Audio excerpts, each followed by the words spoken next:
Hey, I'm NichBoy, welcome to Pocket for Tuesday, the 19th of July. Today on the show, women with bats, classic Bethesda, and dividing people.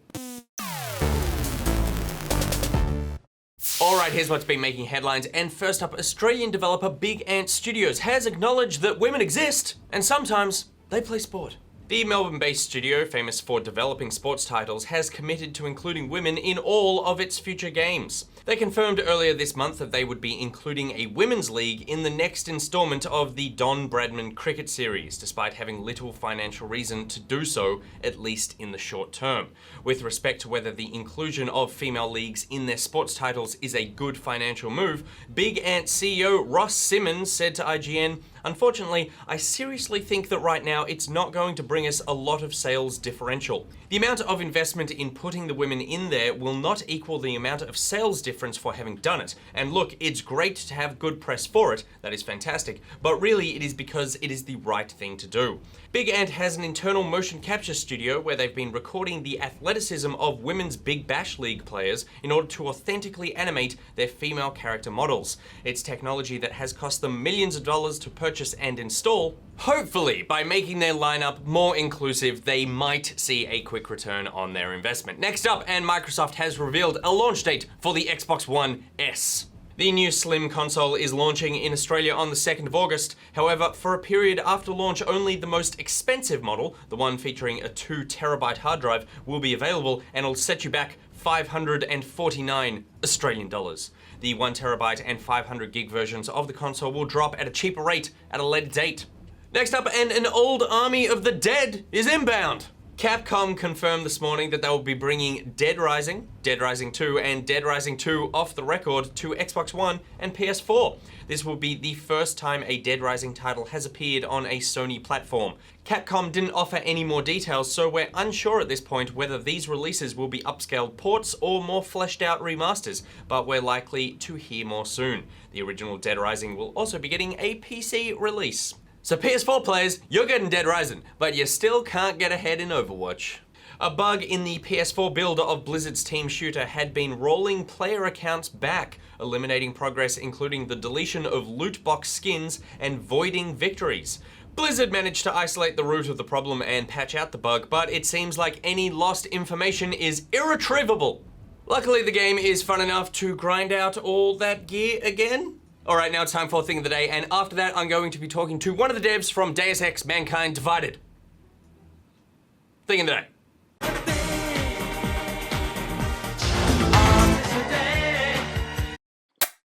Streamer Havoc87 decided to start a fresh playthrough of Skyrim. The playthrough ended quicker than expected. Classic Bethesda.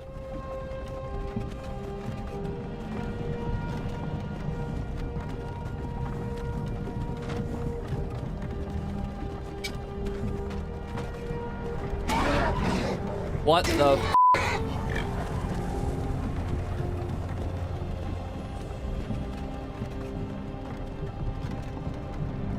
Hey, you. You're finally awake.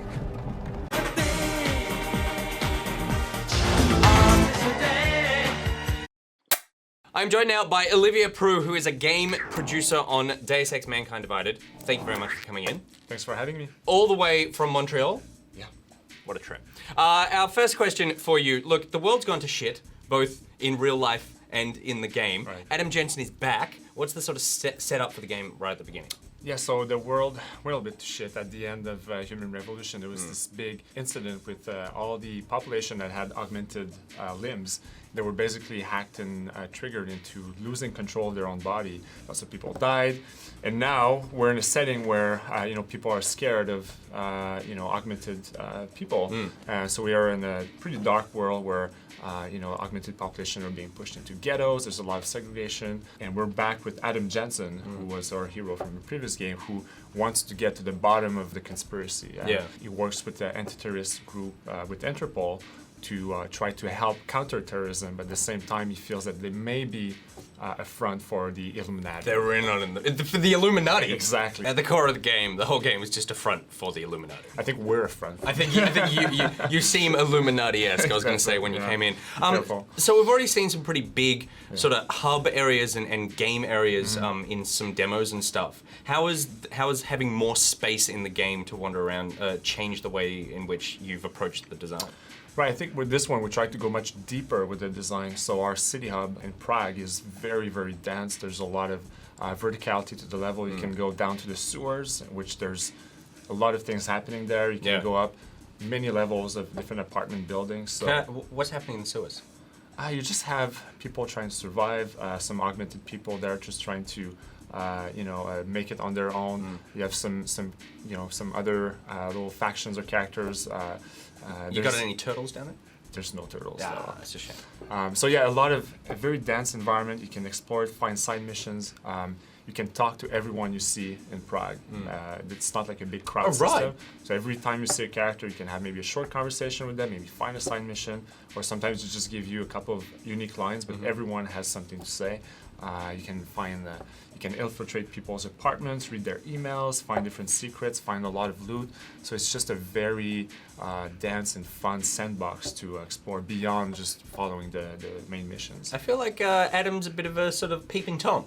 I mean, if you like want he's to going play through him everyone's like drawers, that. he's going through sewers. Like I remember in the last game, I spent a lot of time just like in vents, staring at people, checking out some ankles. I mean, if you want to play Adam like that, you're free to do it. That's my Adam. Another thing in the game is daylight. One of the things I really liked about the last game was that you could go stealth or you could go action. There are a few different ways. Daylight kind of changes how stealth works. What did that add for you? We just wanted to put a little bit of a twist to the art direction. Deus Ex has always been a game that happens in the evening or nighttime. Very noir-y. Yeah, and now we just want to put a contrast of we play in the day, but it's still a very harsh sort of daylight. And you start in Dubai, you see this big sandstorm looming in the background, and you play in a hotel that was under construction, but it's kind of the dream of the augmented. The transhumanism is over. You see it there in a harsh setting, and then you head in Prague and you have more like harder lines, and it really contrasts with the Renaissance kind of art direction that we had in the previous game. So it's just to really break it apart from what we did before. The original Deus Ex had, with the augments there, that sort of really changed the way in which you played. You sort of become a bit of a different person. And then in the last game, the augments were more sort of like tweaks. It was like a sort of like little upgrades that you got. How are you? What are the augments doing this time? Am I suddenly going to be able to fly, or is it more like just better you can peeping actually Tom eyes? you can jump from really like big heights. I can? And if you choose to invest in that augmentation, you can do an Icarus landing that we call the augmentation, so you can avoid just splashing on the ground. Right, really cool. Yeah. Although that would be the Icarus landing, right? Like the Icarus landing would be like they burned off and they just plummeted to the ground. That's true. But what we did with this one, we're back with a lot of the same augmentations we had in Human Revolution, but these were a lot of we call it passive augmentations, so you can have better health, better stealth through hacking and things like that. But with Mankind Divided, we want to have more active augmentations, so things that you actually trigger on your controller as you're playing the game very fluidly as you're doing stealth or combat. So some really cool augmentations. There's one we call the Titan Shield, which is black armor that just appears on top of Adam. You can move through combat as a tank. You just absorb a lot of damage. You can go and do takedowns or use your shotgun or whatever you want. Cool. And we have just a lot of augmentation on this mechanical arm that you can use fluidly in combat. One of my favorite ones is the nano blade. So Adam is pretty iconic blades that you used to only use in the takedown situations, but now you can actually use it as a projectile. Awesome. And you also mentioned before that when you wander around the world, you can talk to people and get side quests and stuff. Right. Are the side quests and the choices that you make, is that going to affect the outcome of the game? Like he being augmented, there would be people who see him as someone to be feared, and can you get people on side, or can you make them more scared of you? Some side missions, they would have an impact on the actual main storyline. A lot of them are more self-contained stories that give you just another perspective of the themes of the game. So, the main storyline, it's I was saying the big conspiracy with the Illuminati and all those big, your whole deal. Don't lie, we've got it all on camera. But the side missions, you get to explore more personal stories. You know, what happens to different families are broken apart and sent in ghettos. How can you help them? You get to explore maybe characters that you might have met in Human Revolution and have a different perspective on them. Maybe a little bit of Adam's past and some really cool, more personal stories that give you another perspective.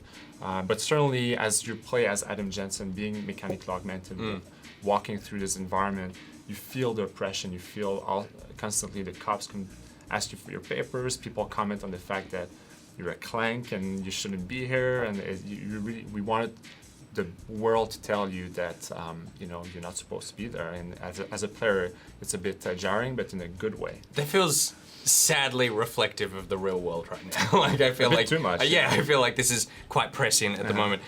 You've also got a new hacking system in the game. Yeah. That seems more complex than previously. Why are you making it harder for me to steal things?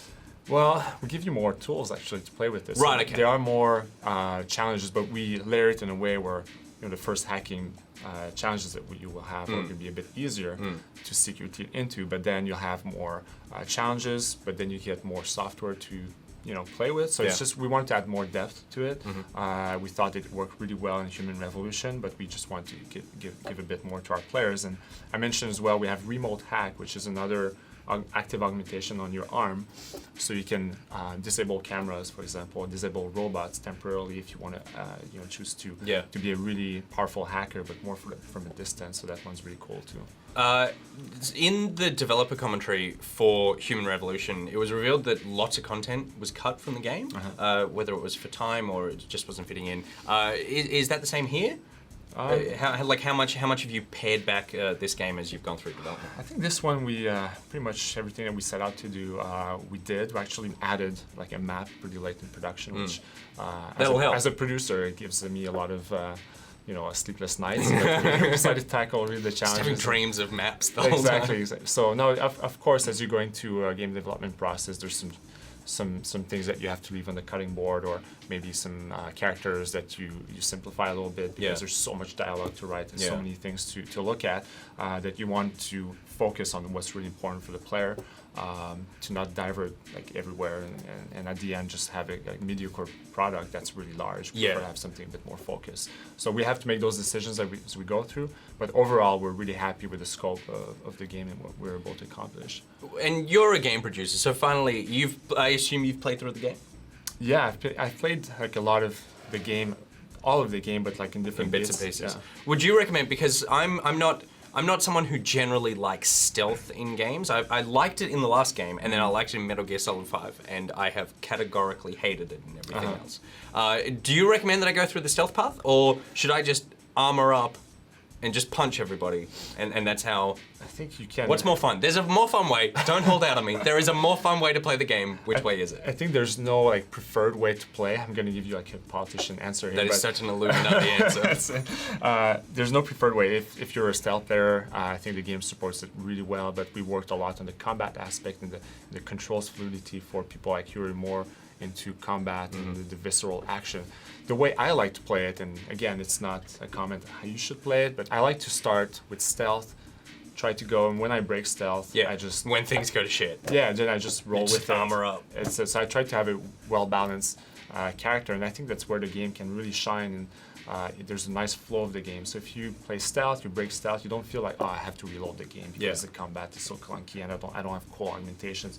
You can just continue playing, maybe customize a few weapons and just have a lot of fun with it. So I'm sure you're going to enjoy it. We worked a lot on the combat aspect of the game just for you. Just for me? Yeah. And I feel like that answer was a perfect metaphor for how you, the Illuminati, operate. Stealth the entire time until you get discovered, and then everything goes to shit. All right, Olivia, thank you very much for coming in. Thanks for having me. You're welcome. All right, that's it for today's episode of Pocket. My Pocketeers! If you want to see more of Mankind Divided, I played through a demo with Olivier, and that will be on our YouTube channel tomorrow. And while you're on the internet checking things out, make sure you check out Good Game on Facebook, YouTube, and iView. Want to meet fellow Pocketeers? Then join the Pocketeers Facebook group and Steam group. You can follow Good Game on Twitter at Good Game TV, follow Pocket and NichBoy at Pierre at GG at Monkey and at MG. There are links to everything I just said in the description below. Today's Thing of the Day graphic was made by Mac McNaughton. If you've made a thing like McNaughton, please send it in. And tonight on Good Game, 8:30 p.m, ABC 2. Barjo and Hex review Zero Time Dilemma and Song of the Deep. Goose checks out Sleepyhead Studios, and I'll be having a roundtable chat with Barjo and Hex about Pokemon Go. 8:30 p.m, ABC2, everyone is going to be on that show. And speaking of everyone, we were all at AvCon over the weekend, had an amazing time, met a bunch of you. It was a total blast. But we also met a very special boy called Julian who gave us this. And this is the Good Game Bear. I'm the Game Bear. Drain them. Drain them indeed, Julian. All right, until tomorrow, Nick, bye out. Mwah! Mwah! I'm the Game Bear.